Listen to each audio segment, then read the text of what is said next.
à l'orée des matins radieux, en plein cœur du quartier La Piro, l'Assemblée du Dieu vivant Tabernacle Mont-Carmel sera visitée d'une manière inattendue par une tempête de bénédiction spirituelle. Le réveil à l'ancienne mode, n'épargnant aucune âme bien disposée, secouant, faisant sortir des pas de danse, rythmés et chorégraphiés par le Saint-Esprit.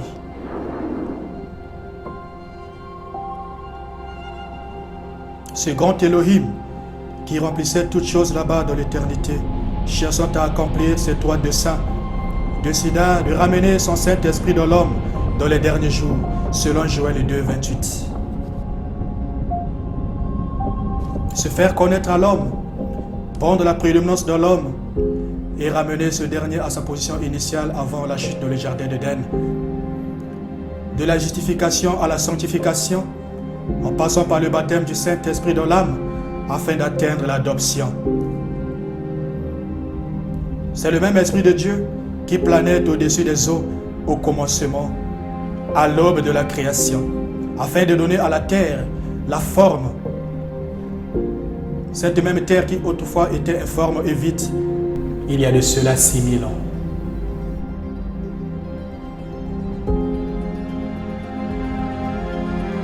C'était Dieu qui, dans les douleurs d'enfantement, fut venir sur terre de réveil, d'énormes amendements morphologiques. Il cacha sa parole, contenant les secrets pour le salut de l'homme, rédigés dans une langue inconnue, dans une écriture insaisissable, le titre de propriété incontestable. De l'Ancien Testament, en passant par les saints prophètes de Dieu, Esaïe, Daniel en l'occurrence, jusqu'au Nouveau Testament, avec l'apôtre Jean sur l'île de Patmos, le livre fut maintenant scellé, mais révélé dans les derniers jours. Chevauchant les arts de l'Église, accomplissant de grandes œuvres à travers de différents réveils.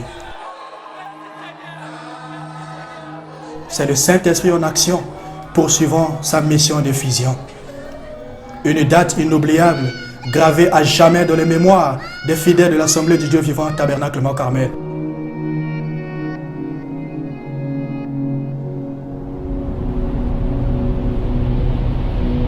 Je descends sur les enfants.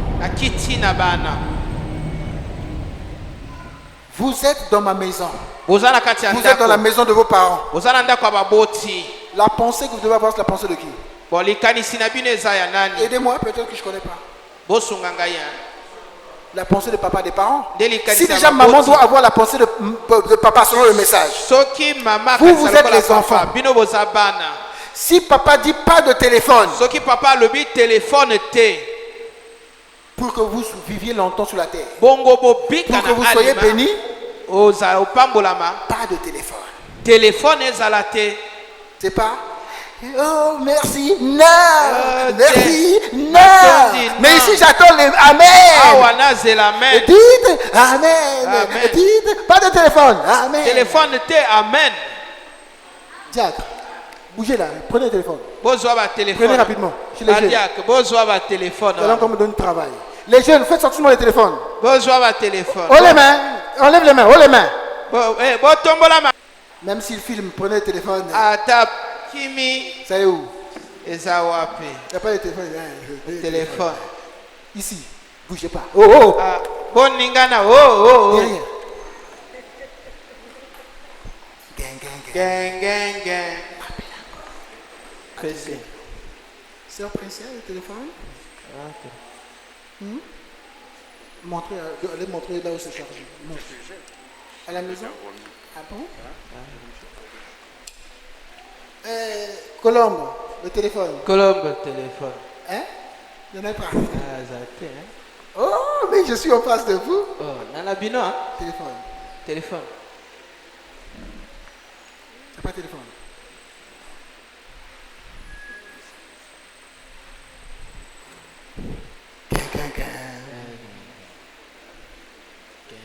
Où est l'autre? Hein? L'autre est où? L'autre. C'est où? Alors. C'est pas qu'on a le discernement, hein?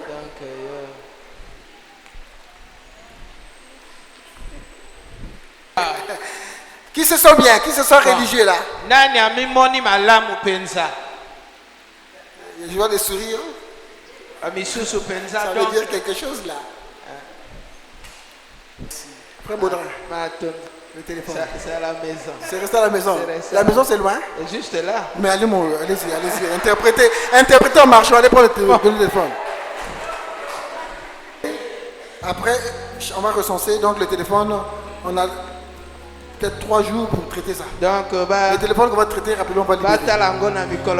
Dans le but d'éradiquer l'entêtement et la désobéissance du milieu juvénile, le révérend pasteur Jean-Michel Olivier Pembe rappellera aux jeunes frères et aux jeunes sœurs quelle est leur place à la maison.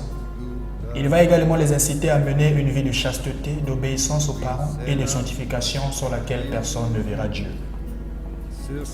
Sans préméditer quoi que ce soit, il sera donc conduit à confisquer tous les téléphones des jeunes frères et des jeunes sœurs. Cet acte de confiscation de téléphones cellulaires fera basculer l'Église dans une autre étape de sa marche. Pris par surprise, la jeunesse verra donc leur téléphone être ramassé par les policiers de l'Église, les diacres, en connivence avec la sentinelle physique de l'Église, le révérend Jean-Michel Olivier Pembe. Or, cet acte va donc déclencher les journées de réveil.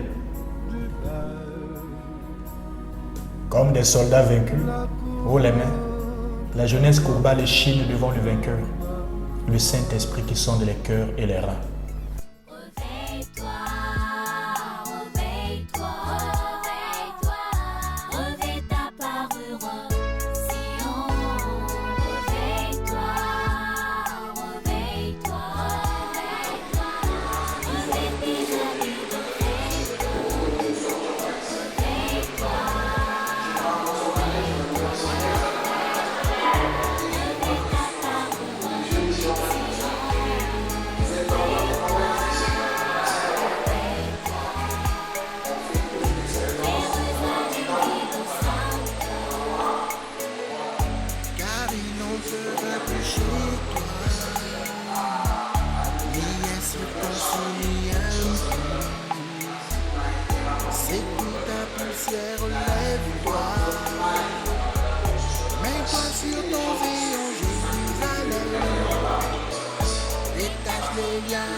Que Dieu vous bénisse. Que Dieu vous bénisse. Je vais témoigner par la grâce de Dieu. Un jour, après le culte, en chemin pour la maison, j'ai rencontré des jeunes sœurs qui conversaient. L'une d'elles a dit: ces jours-ci, je ferai de sorte que le pasteur ne me voie pas. lors de la prédication pendant 1 mois. J'irai désormais m'asseoir à la mezzanine.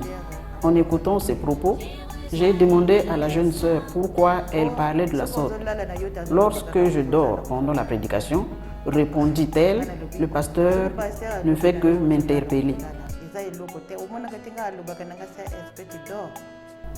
Je lui ai dit que moi aussi, le pasteur m'interpelle quand je somnole pendant la prédication. Il le fait pour notre bien, car le diable ne veut pas que nous écoutons la parole de Dieu. Donc, ne te comporte pas tel que tu viens de le dire. Malgré cette exhortation, la sœur ne m'a pas écouté. Ce comportement m'avait choqué et j'avais fait de cela une requête de prière. Je priais en sorte que Dieu inspire le pasteur de dire aux parents de monter à la mezzanine et aux jeunes de s'installer dans la grande salle afin de les contrôler et de permettre à ces jeunes de bien écouter la parole. Finalement, Dieu a conduit le pasteur à annoncer à l'église que désormais, pendant une période d'1 mois, les jeunes s'asseront dans la grande salle et les parents monteront à la mezzanine. Lorsque j'ai entendu cela, j'ai remercié le Seigneur pour avoir exaucé ma prière. Un dimanche, dans cette atmosphère, le pasteur s'est mis à prêcher et l'onction est descendue dans l'église. Les jeunes se sont mis à crier et à pleurer par l'effet de la visitation du Saint-Esprit. Là où j'étais assise, je me réjouissais du fait que Dieu a visité la jeunesse et a accordé à chacun le désir de leur cœur. Saint-Esprit a visité Bango vraiment. J'ai remercié Dieu pour cela et pour avoir conduit son serviteur. Souciant du salut du troupeau que le Seigneur Jésus-Christ lui a confié, le pasteur fera appel à un jeune frère afin de mettre sa vie en ordre et poursuivre la marche.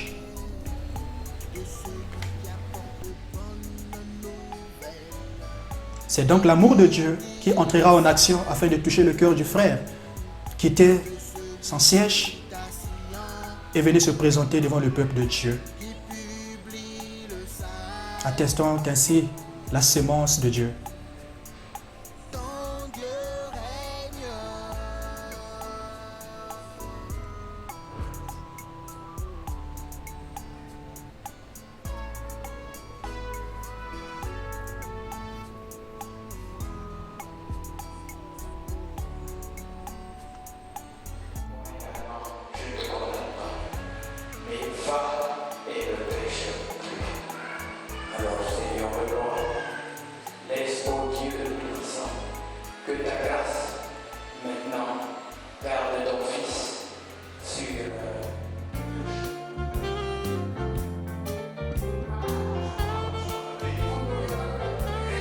Or, cette confession scripturaire servira de plateforme permettant à Dieu de rendre possible le réveil, qui fait d'ailleurs l'objet de ce long métrage intitulé « Le réveil au Mont Carmel », comme vous avez su le constater un peu plus haut.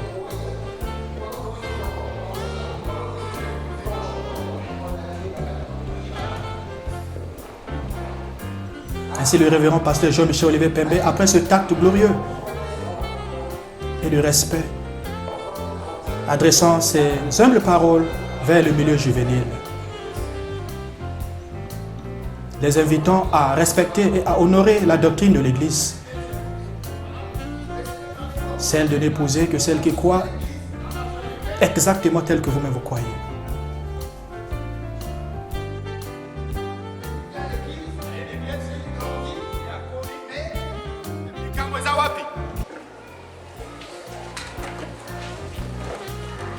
Dieu mal compris. C'est Dieu, mais qu'on comprend mal. Vous voulez leur donner des citations? Allez donner des citations au pasteur Sunda. Vous voulez donner des citations au pasteur Olivier? J'ai dit, si je ne comprends pas quelque chose, venez me voir. Je n'ai pas dit ça. Je n'ai pas dit ça. Mais pourquoi vous voulez aller voir les diacres? Venez me voir. C'est moi le responsable de l'église Mont-Carmel. Maintenant, en tant que votre père dans l'évangile, en tant que votre père dans l'évangile, en tant que votre père, que votre pasteur, j'aimerais un peu plus tard, quand vos esprits et donc commenceront à parvenir à la perfection. Parce que si on les voit s'emporter et devenir frère Mili par exemple, je l'ai reproché devant tout le monde. Frère Moïse par exemple, je l'ai reproché devant tout le monde. Je donne à l'église de me surveiller. Vous allez voir le comportement. Dans les 2 jours, dans les 2 mois, dans les 2 ans, vous allez voir. Si c'était un fils de Dieu, il se mettra sur la ligne. Si ce n'est pas un fils de Dieu, soit il fuira, soit il prendra quelque chose. Maintenant, on va vous tester. En s'entend, si on dit arrêtez de fréquenter cette soeur, vous allez arrêter de fréquenter cette soeur, n'est-ce pas? Le mari dit ne fréquentez plus. L'affaire arrive au pasteur, même si vous êtes marié, votre mari ne veut pas vous voir fréquenter cette femme-là. Laissez. Ça c'est compliqué. On sent que et le mari et le pasteur vous croisent avec la même personne. Avec qui on a parlé il n'y a pas longtemps pour dire on va pouvoir croiser cette personne. Mais on vous croise. Ça c'est une bonne chose. Si quelqu'un déroge à l'ordre établi et que le pasteur doive intervenir, si cet esprit s'emporte, alors ce n'est pas l'esprit de Dieu. L'esprit de Dieu supporte toujours, tient toujours compte de la parole. Voyez-vous, il reconnaît la parole quelquefois. Non, pas quelquefois, chaque fois. Excusez-moi. Vous êtes avec moi l'église? Vous avez une visa. Vous pouvez adopter. Il faut un témoignage public. Il faut que votre père témoigne. Il faut que votre père physique témoigne.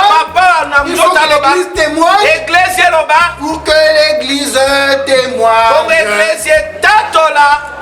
Pour que mon père témoigne. Pour que les musiciens témoignent.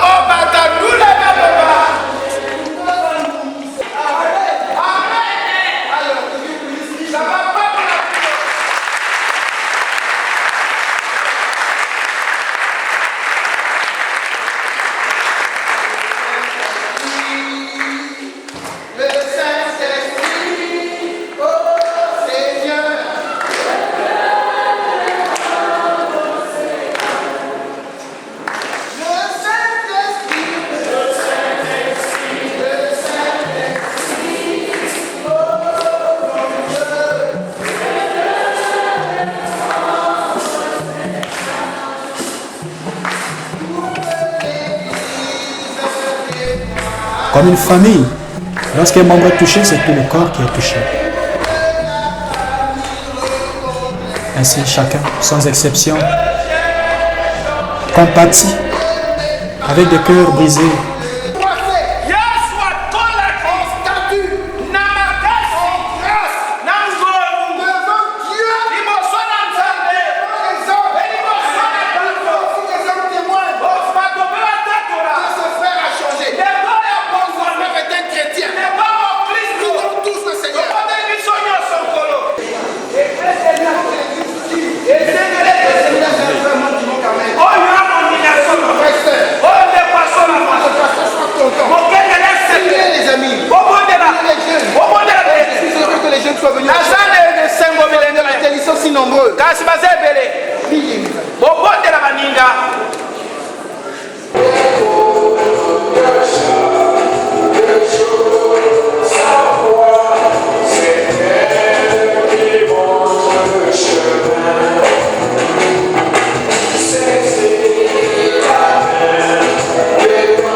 Olivier, va de l'avant.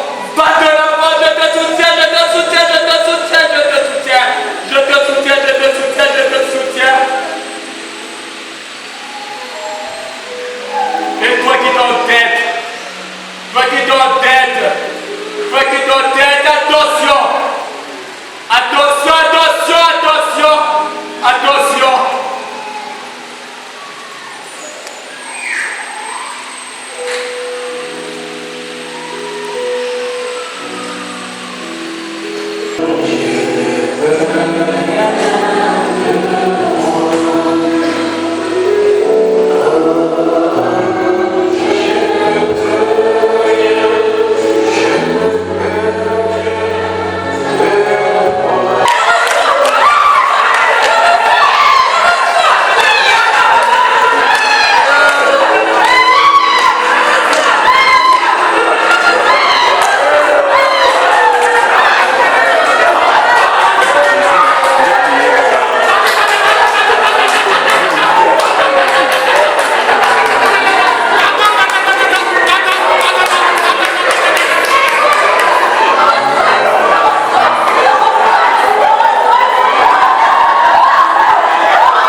ce jour-là, je me trouvais à l'étage au balcon.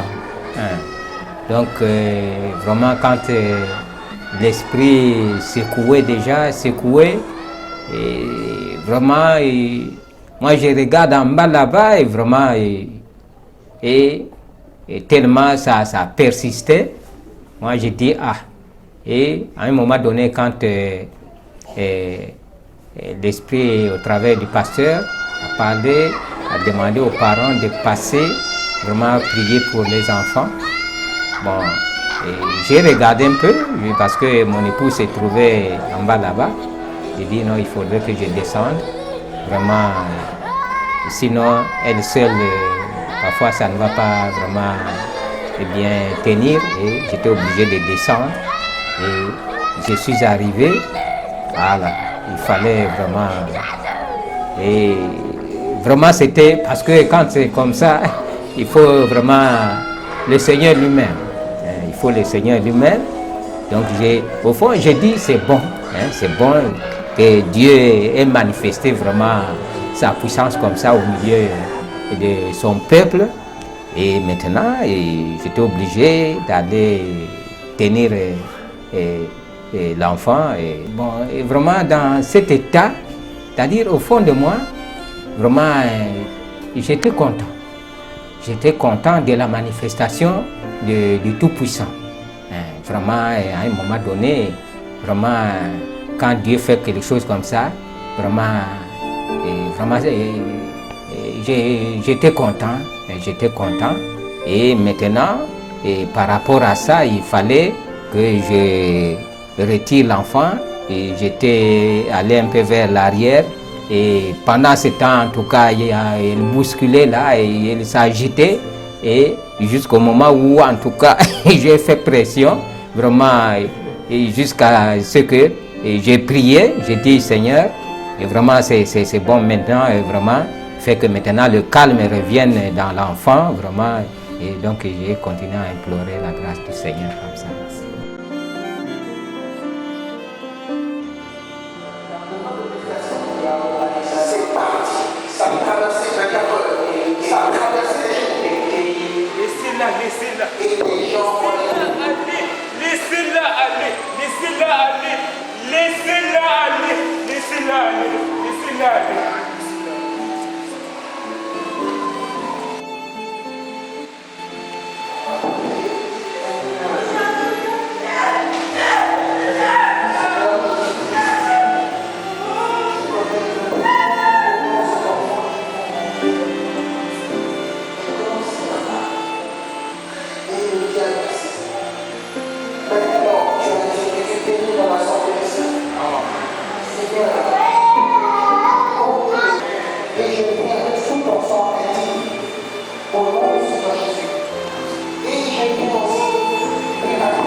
Se sont passées vraiment, je ne les ai jamais vécues et ça, d'abord ça me donnait une certaine crainte, voir Dieu se manifester dans ce sens-là pouvoir donner le courage aux gens, de pouvoir dire certaines choses que eux ils ne pouvaient pas chanter, juste comme ça, battre les mains avec un certain zèle, sauter, crier. Ça vraiment, personnellement, je pense que ça vient pas de l'homme.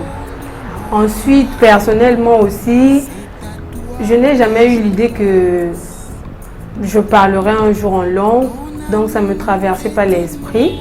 Donc juste comme ça, d'abord quand ça venait, je sentais que j'étais en train de dire certaines paroles. Je me suis dit, tiens, ça c'est pas...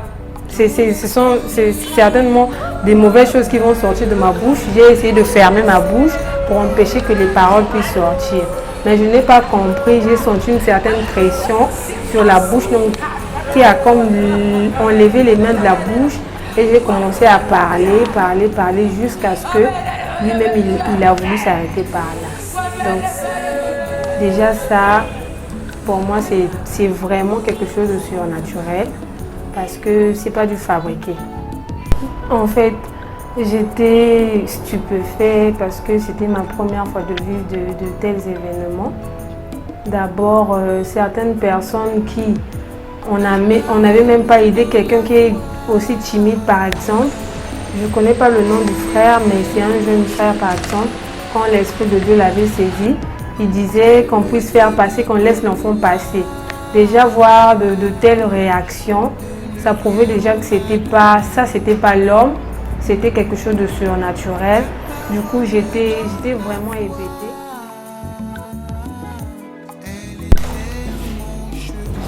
Quand j'avais vu l'atmosphère de l'église, la manière dont les jeunes criaient, pleuraient, je me réjouissais. Je me réjouissais et je ne faisais que dire merci Seigneur, merci Seigneur, merci Seigneur. Et les larmes me coulaient. Comme quand une personne pleure, parfois elle pleure de joie.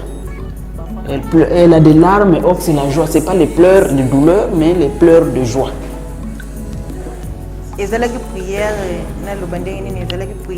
Mon souhait était que les jeunes entrent dans la grande salle pour leur permettre de bien écouter la parole, parce que certains commencent à s'éloigner du pasteur ou fuir le pasteur parce qu'il prêche la parole. Donc ma prière était que les jeunes soient dans la grande salle pour que le pasteur les contrôle, pour qu'ils soient attentifs à la prière, à la prédication, qu'ils soient attentifs pour bénéficier des faits de la parole. Maintenant, depuis qu'il y a eu une visitation, depuis que Dieu a visité les jeunes, je n'entends plus les plaintes. Je n'entends plus que moi je vais fuir le pasteur, moi je ne serai pas dans la grande salle. Non, cela n'arrive plus. Ils sont devenus disciplinés.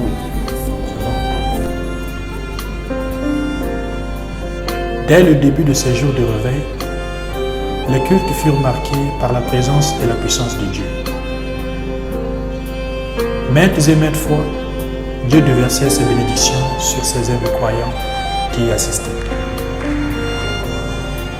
En 3 phases, c'est-à-dire le dimanche 9 janvier 2022, le mardi 1er février 2022 et le 19 février 2022, des âmes furent sauvées, guéries et baptisées du Saint-Esprit.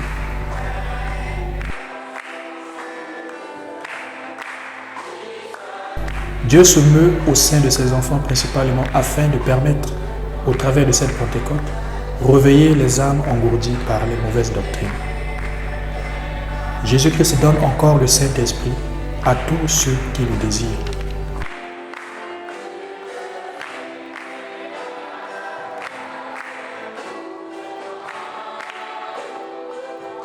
Des gens issus de toutes les couches sociales assistaient aux réunions. Des gens avec ou sans éducation, des riches et des pauvres, des hommes et des femmes. La frontière entre fidèles et laïcité était aussi brouillée. Tout le monde pouvait activement prendre part à ces différentes réunions.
Cette croix me sera toujours chère. Et gloire et victoire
dans le ciel, je pourrais l'exalter.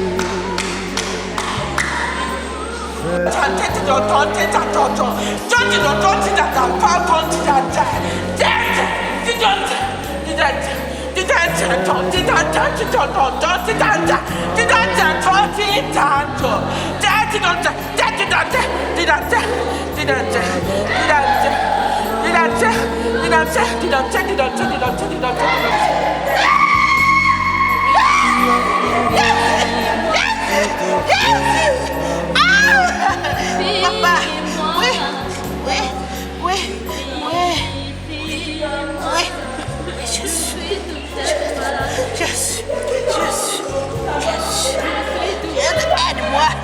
aide-moi, Jésus, aide-moi, Jésus, aide-moi, Jésus,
le message qui a été prêché. Je dirais premièrement merci au Seigneur pour la journée d'aujourd'hui.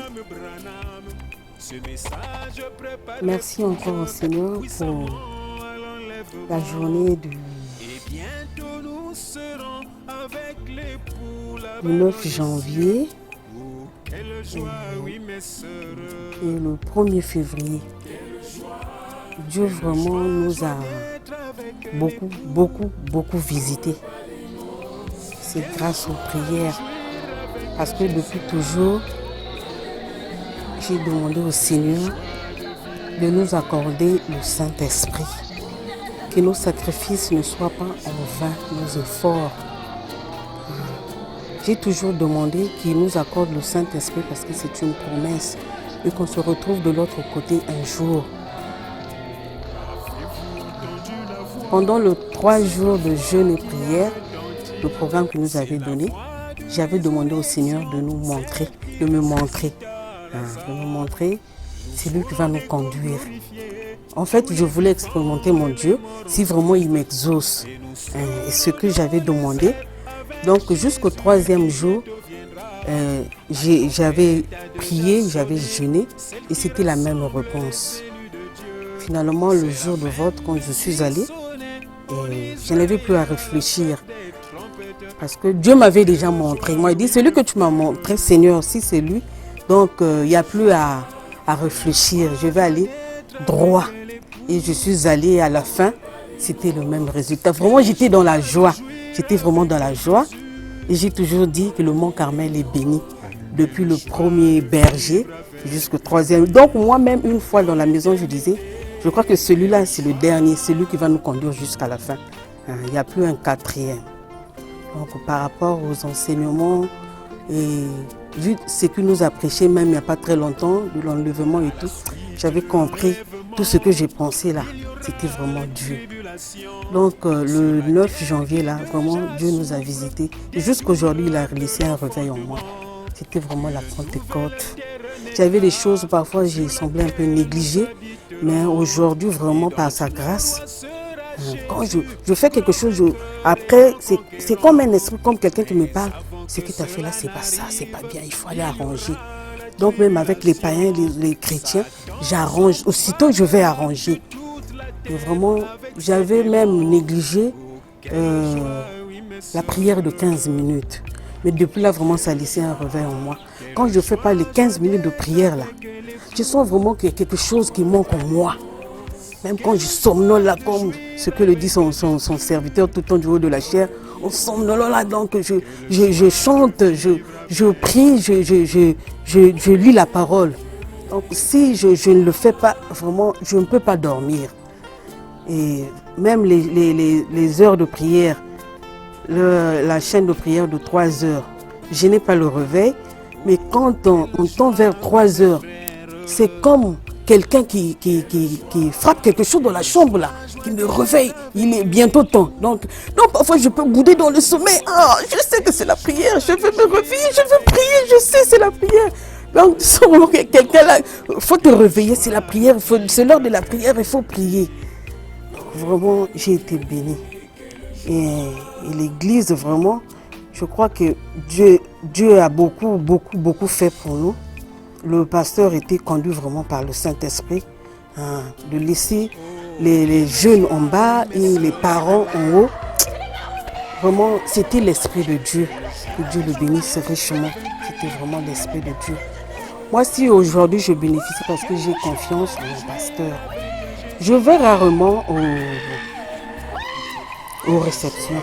Mais parfois, quand j'ai un problème, déjà dans la maison, quand je prie, avant d'aller à l'église, je demande toujours au Seigneur de me parler.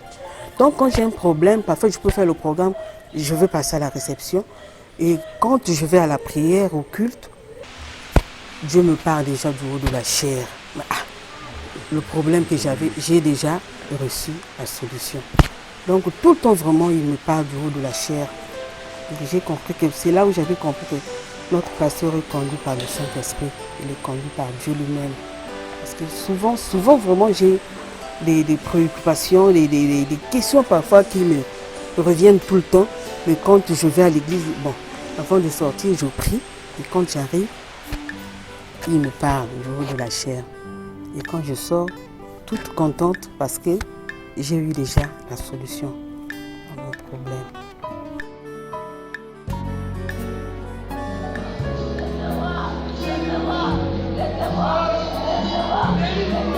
Sur le mont du Calvaire, il était vu une croix où Jésus souffrit dans le douleur. Oui, c'est là qu'il mourut sur cette infâme pour sauver le plus vieux des pécheurs. Cette croix me sera toujours chère. Elle est gloire et victoire pour moi. Et par elle, dans la maison,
多长些，只说你做我的小小的娘家，不做你受苦的这些药我，这是我家的。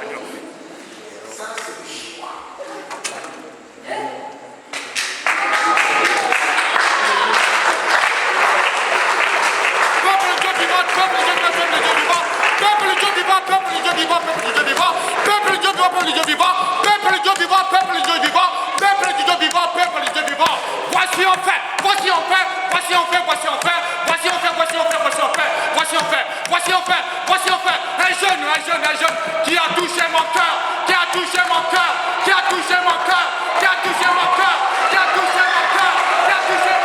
qui a touché mon cœur, qui a touché mon cœur, qui a touché mon cœur, qui a touché mon cœur, qui a touché mon cœur, qui a touché mon cœur, qui a touché mon cœur.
Lorsqu'un homme ou une femme a été témoin d'un événement ayant marqué son esprit, ses lèvres ne peuvent s'en passer de témoigner. C'est le cas pour ses frères et sœurs de l'Assemblée du Dieu vivant Tabernacle Mont-Carmel. Des témoins incontestés du dit moment inoubliable. Dieu visita son peuple pendant 3 jours consécutifs. Chacun se hâte de dire quelque chose à propos de ce qu'il aurait vu, entendu, senti, vécu en ces jours-là. Tout comme le réveil de la rue d'Assouza en 1906, du pays de Galles en 1904, le réveil d'Asbury en 1970 et bien d'autres gigantesques réveils à travers le monde ont laissé des traces ineffaçables sur le sable du temps. De même, le réveil de l'Assemblée du Dieu vivant Tabernacle Mont-Carmel contribuera sans doute par l'entremise de ce document audiovisuel à l'édification du corps du Seigneur Jésus-Christ, à redonner la foi au cœur désespéré qui pense que le temps de l'effusion du Saint-Esprit est passé dès que les apôtres ont tous été tués et que le temps des miracles sont révolus. Cependant, Jésus-Christ, la colonne de feu, poursuit son plan du salut qui fait de lui le même hier, aujourd'hui et éternellement. Dieu ne fait rien pour rien, car avant l'arrivée imminente des jours de réveil, le pasteur Jean-Michel Olivier Pembe avait prévu organiser une réunion avec la jeunesse le dimanche 9 janvier 2022. Et le même jour, il était prévu de visualiser un documentaire intitulé Le Réveil d'Asbury, qui eut lieu en 1970 aux États-Unis d'Amérique, dans une petite université de Wilmore. Tout était prévu d'avance par Dieu lui-même. Loin de nous la pensée de stipuler que ce réveil n'est qu'un pur fruit du hasard, d'autant plus que Dieu ne fait rien au hasard. Et avec Dieu, le hasard n'existe pas. C'est plutôt la profondeur qui a attiré une autre profondeur. Ce qui arriva à Asbury en 1970 arriva de même à l'Assemblée du Dieu vivant Tabernacle Mont-Carmel, Brazzaville, République du Congo. Les sceaux sont brisés, les mystères cachés dans les 7 tonnerres sont accessibles à présent aux élus. Alors le Saint-Esprit ne peut que descendre et accomplir ses promesses. D'autres n'ont pas reçu cette grâce étonnante, la révélation de 7 tonnerres. Dans le livre de Daniel au chapitre 12, du verset 8 au verset 10, Daniel dit: « J'entendis, mais je ne compris pas.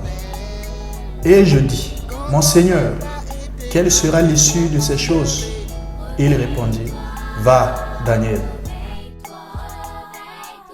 Plusieurs seront purifiés, blanchis et épurés. Les méchants feront le mal et aucun des méchants ne comprendra. Mais ceux justes pratiquent encore la justice, et que celui qui est saint se sanctifie encore. Voici, je viens bientôt, et ma rétribution est avec moi, pour rendre à chacun selon ce qu'est son œuvre. Voici, je viens bientôt, et ma rétribution est avec moi, pour rendre à chacun selon ce qu'est son œuvre. Je suis l'alpha et l'oméga, le premier et le dernier, le commencement et la fin.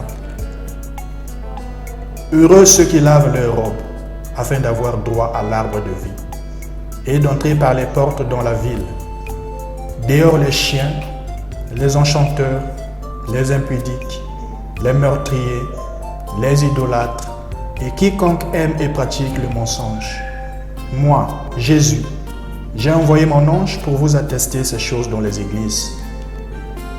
Je suis le rejetant et la postérité de David, l'étoile brillante du matin. Et l'esprit et l'épouse disent, viens. Et que celui qui a soif vienne. Que celui qui veut prenne de l'eau de la vie gratuitement.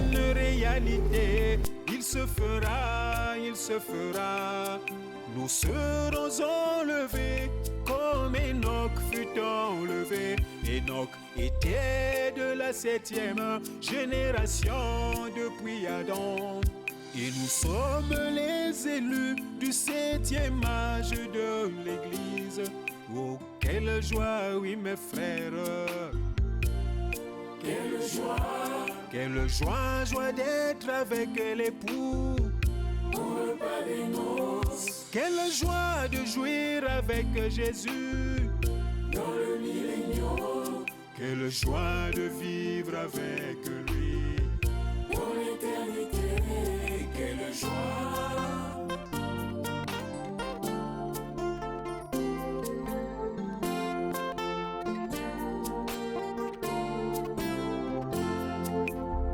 Jésus apparaîtra, ces 3 choses auront précédé. Un cri de commandement, une voix et une trompette.